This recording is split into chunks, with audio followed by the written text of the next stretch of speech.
As we move into this weekend, in these just 6 months of Biden administration, we have the highest gas prices in 7 years, as many want to hit the road. Inflation grew at the fastest rate since 2008. Crime. Last weekend, more than 70 shootings in Chicago. Just watch the weeks before, a man and woman pulled from their car in broad daylight and shot and killed on the streets of Chicago.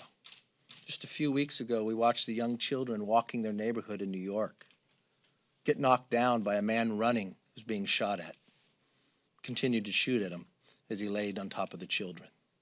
We've watched crime continue to spike as the Democrats made that movement just a few years ago, hear about defunding of the police. Now we watch that the Democrats, defunding the police is not enough for them. We watched what happened in appropriations just yesterday. The defunding of the border as well, from CBP and ICE. Even reducing it below than what the Biden administration wants.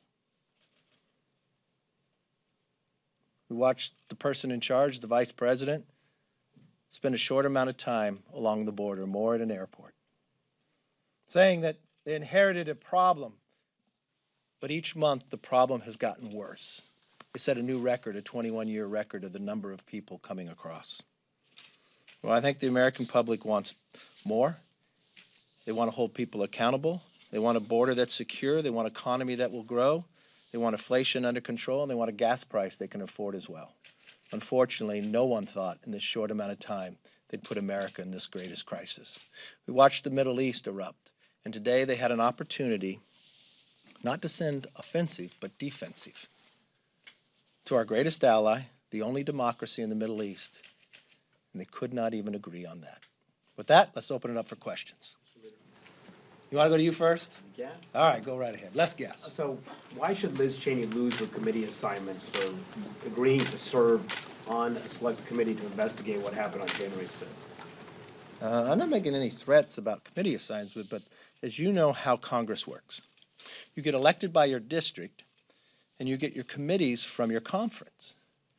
So when Jeff Van Drew left the party and became a Republican, he got lost his committee assignments from the Speaker and got them from the Republican conference. When Justin Amash left, he then went and got his committee assignments from the Speaker. I don't know in history where someone would go get their committee assignments from the Speaker and expect them to have them from the conference as well. But you haven't even criticized some of your own members, like Andrew Clyde, who said that it was a normal tourist visit that day, yet she can lose her committee assignments for wanting to investigate what happened. Why Look, would you I did not Andrew say, Clyde? let me be very clear, I'm not threatening anybody with committee assignments. What I'm saying is, it was shocking to me that if a person is a Republican, they get their committee assignments from the Republican conference. For somebody to accept committee assignments from Speaker Pelosi, that's unprecedented. Yes. Do you regret not supporting the bipartisan commission idea now that you're going to have to deal with a committee that you have even less control over and an opportunity to influence and arguably would be more political? No, I regret the politics of Nancy Pelosi. For 6 months, she had played politics with this. So what has transpired in those 6 months? In those 6 months in the Senate, they had 2 committees bipartisanly investigate this and give a report. The FBI has arrested almost 500 people. The architect of the Capitol has been given $10 million. Pelosi continues to make this nothing about politics.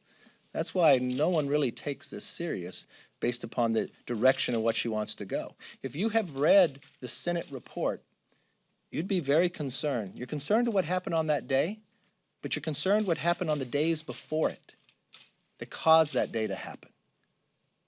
Why wasn't the National Guard here?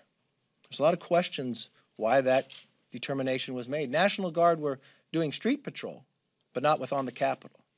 It's concerning to me why the Speaker would narrow the scope. Did something happen in the summer to make that decision not to bring the National Guard here? Why were the riot gears locked in a bus that people couldn't get to? All that preparation ahead of time. Why was the intel not provided and moved further? sergeant of arms never spoke to me prior to the meeting, prior to the 6th, during the 6th, after the 6th. There's a lot of questions that raise, and you got the Senate that went and did the work, and we got a speaker that did nothing but play politics and try to drive it that way. Well, if you've got